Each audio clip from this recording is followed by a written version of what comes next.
Muli lamang niyang sinulyapan ang kawit na nasa kamay. Agad niyang ibinuka ang kanyang palda, at saka itinutusok ang matulis na kawit. Nakita niyang iiwan na siya ng kanyang minamahal. Buong gigil na hinailan ng dalaga ang pamingwit. Narinig niya ang matinding pagsigaw ng dalaga. Agad na bumalik ang lalaki na hindi pa gaanong nakakalayo. Nakita niyang nababalot na ng dugo ang puting palda ng dalaga. Parang hindi makapaniwala si Laupo. Pero bago pa siya makarating sa pampang, ay bigla na lang nahulog sa lawa ang babae dahil sa sakit. Agad na kinuha ni Laupo ang pamingwit niya, at isinabat ang babae na parang isda. Nang makita niyang nanginginig si Ali dahil sa sakit, puno ng pagsisisi ang puso ni Laupo. Pero hindi niya inaasahan na ang pagiging malambot niya. Ngunit muli silang itinulak sa walang hanggang kalaliman. Si Ali ay may-ari ng isang palaisdaan. Kahit na bihira ang tao rito, ang kapaligiran nitong malayo sa sibilisasyon at ang ilang lumulutang na kubo, ay nakakaakit ng maraming mangingisda na pumupunta roon. Si Ali ay namamahala sa paghahatid at pagsundo sa mga bisita sa araw. Ngunit sa pagsapit ng gabi, siya naman ay naglalakad-lakad sa bawat kubo.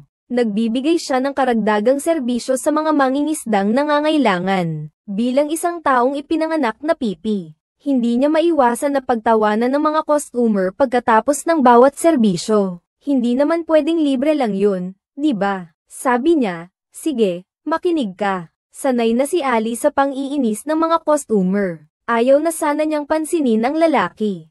Pero binato ng bastos na customer ang pera sa lawa. Ang kanyang pagwawalang bahala ay nagdulot ng matinding kahihiyan kay Aling. Matapos niyang pulutin ang pera, isang bahid ng pagkamuhi ang sumilay sa kanyang mga mata.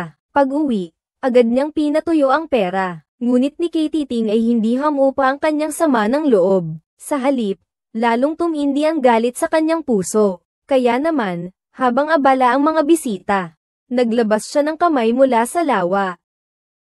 Saklolo. Mabuti na lang at narinig ng kanyang kasama ang pagsigaw ng bisita. Nakaligtas siya dahil doon. Nakita ni Ali ang pagkaligtas ng lalaki, at may pagkainis na inihulog niya ang kutsilyo sa kahoy. Pag-alis niya, pumunta ulit siya ng palihim sa kabilang kubo, at ang mga bisitang nagpapahinga sa loob, ay si Mang Parok, nakara-rating lang dito noong nakaraang mga araw. Si Aling Ari ay lubos na napakuryoso sa misteryosong bisita. Nang araw na iyon, may dala si Mang Parok na hawla ng ibon.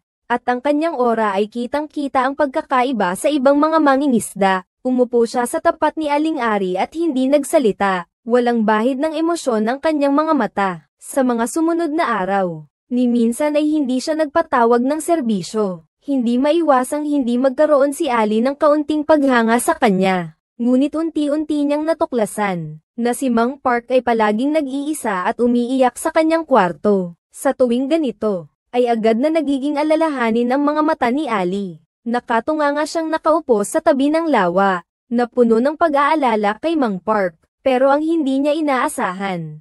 Ang mukhang mapagmataas na si Mang Park, ay isang takas na may kasong pagpatay. Pulisi siya noon, nang makita niyang niloko siya ng kanyang kasintahan. Sa galit ay pinatay niya ito.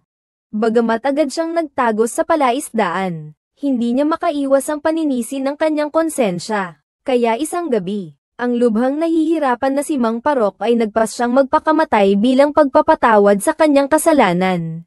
Itinutok niya ang baril sa kanyang ulo, subalit pagkakatotok niya sa gatilyo. Isang matinding sakit ang biglang naramdaman niya sa kanyang hita, at ang kanyang baril ay nahulog sa lawa. Pagtingin ni Mang Parok, isang matalim na kutsilyo pala ang tumagos sa kanya. Nang mga sandaling iyon, unti-unting lumitaw ang anino ni Ali sa dilim ng gabi. Tahimik siyang umalis sa tabi ni Mang Park. Kinaumagahan, nagising si Mang Park, at tila nakadama ng matagal ng kapayapaan. Nakita niya si Ali na abala sa pag-aasikaso ng mga bisita, kaya't nag-ayos din siya ng kanyang pamingwit at namangka. Tapos ay naggupit pa siya ng isang piraso ng alambre, at gumawa ng pain ayon sa kanyang pagkakaintindi. Makuryesong hinayla ni Ali ang pamingwit. Nakakatawa ang nakita niyang obra maestra ni Mang Park, kaya naman ay kumuha siya ng isang kahon, at pagkatapos ay kinagat ang kalahati ng isang uod. Maingat na isinabit niya ito sa kawit ni Mang Park. Nang may isdang kumagit, Noon lang napansin ni Lolo Pak ang pain sa ibabaw. Tumingin siya kay Aling Ari. Si Aling Ari naman ay ngumiti sa kanya ng may pagmamalaki. Pagkatapos ibalik ang isda sa lawa, para magpasalamat kay Aling Ari, gumawa si Lolo Pak ng isang maliit na taong yupi gamit ang alambre, at ibinigay niya ito kay Aling Ari. Simula noon, lumalalim ang pagtingin ni Ali kay Mang Park, kahit na may ginagawa siyang hindi maganda sa likod ng mga tao. Sa puso niya ay umaasa pa rin siya sa isang magandang pag-iibigan. Kaya naman para makuha ang atensyon nito, ginamit niya ang salamin para makuha ang pansin ni Mang Park. Ngunit si Mang Park ay nagsisisi pa rin sa kanyang mga kasalanan, at wala siyang panahon para pansinin, kahit ang pagtingin ni Ali. Akala pa nga niya ay panlalandiko sa mga bisita. Habang tumatagal ang panahon, lumalakas ang pagkamis ni Ali kay name of person Ali Mrs. Nakita niyang bumuhos ang malakas na ulan. Kaya nagdala siya ng isang bote ng alak sa kubo ni Mang Parok.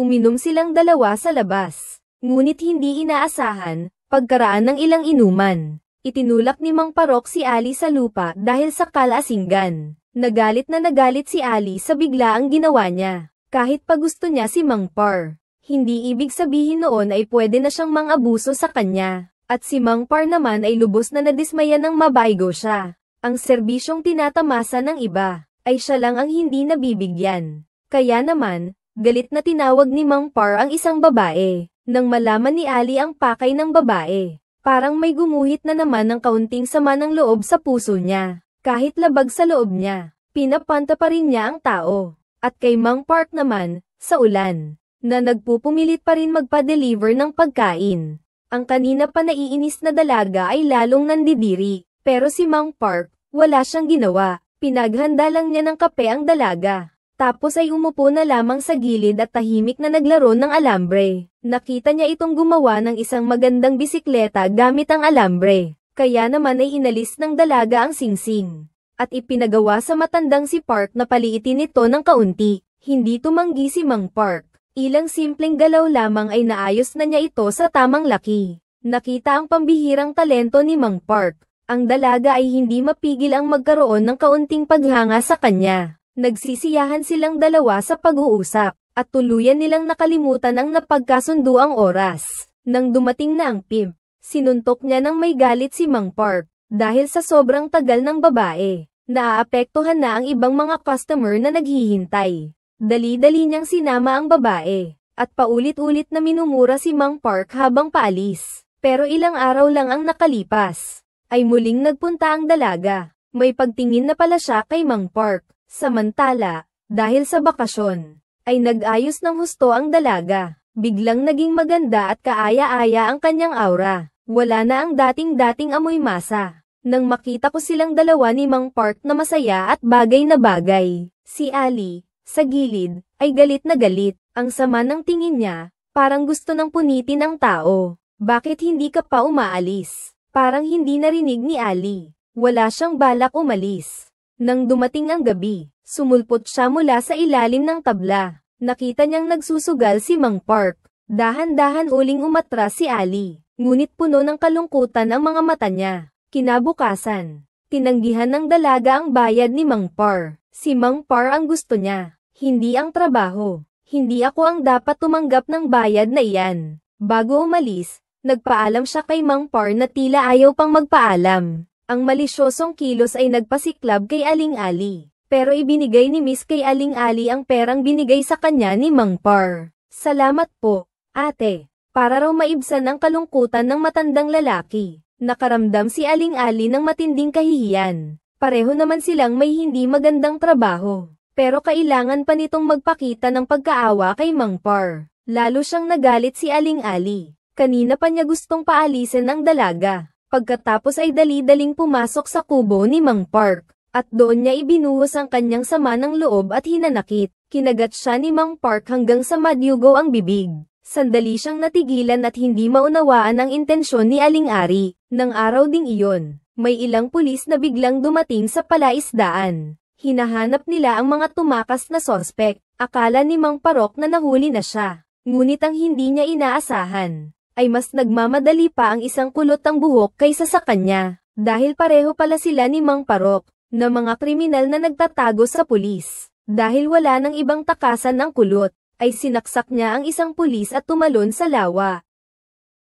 2 putok ang pinakawalan ng pulis. Pinatay agad si kulot. Pagkatapos, ginamit ng mga pulis ang pamingwit para makuha ang bangkay niya. Samantala, nang marinig ni Mang Park ang putok ng baril, lalo siyang kinabahan. Balak na nga niyang magpakamatay para humingi ng tawad. Kaya naman, kumuha siya ng pamingwit, at nilamon ang mga kawit. Pinulupot niya ang pamingwit sa kamay niya. Balak niyang magpakamatay bago pa siya matuklasan. Namumula ang mga mata ni Mang Park sa sakit, pero patuloy pa rin siyang humihila ng malakas sa pamingwit. Bigla na lang siyang nagsuka ng dugo, sa isang iglap. Buti na lang at dumating si Aling Lita. Nakita niyang papalapit na ang mga pulis, kaya naisip niya ang isang matinding paraan. Nang dumating ang mga pulis, wala na si Mang Park. Si Aling Lita na lang ang naglilinis ng sahig. Naglakad-lakad pa ang mga pulis, at natisod sa nakahandang pamingwit. Si Aling Lita ay nagpipigil ng kaba, at ang mga pulis, pagkatapos masulyapan, ay wala namang napansin na kakaiba. Tapos ay tahimik na lang siyang umalis ng kwarto. Pagkaalis pa lang nila, dali-dali nang kinuha ni Ali ang pamingwit, at binihag si Lolo Park na parang isda.